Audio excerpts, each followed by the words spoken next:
Welcome back to Crumbs. Today we're going to show you how to set the time and the date on the Casio F91W.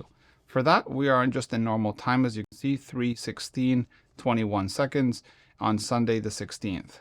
So all we have to do is press the bottom left 3 times so it cycles around alarm, stopwatch, and now we're on timer. And you can see the second there. If we don't want to continue, we can just press it once and it stops. But let's say we want to set it up 3 times.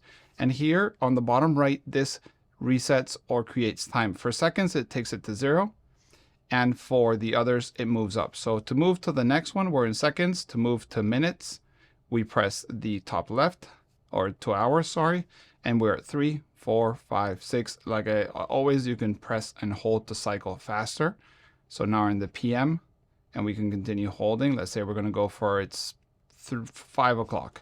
And then we press again and it takes us to 17 and we can correct it. Another thing, at any time, you can just press the bottom left and it saves it. Let's go back around and let's change. Let's go from seconds to minutes, to hours to minutes.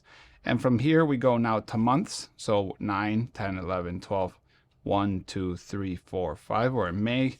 Now press again. It takes us to the day of the month. Today is May 29th. So let's just go ahead and put 29. And then it takes you to the day of the week. Today is actually Monday. So you saw that we are there, Sunday, Monday. And now we press again. And there we are. It is 5:24 at Monday, 29th of May. So that's how we change our time and calendar on the Casio. Like I said, 3 clicks take you there.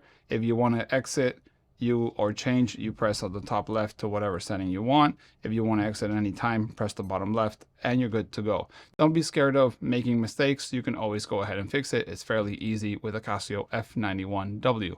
Thanks for watching. If you have any questions, let us know in the comments below. Bye.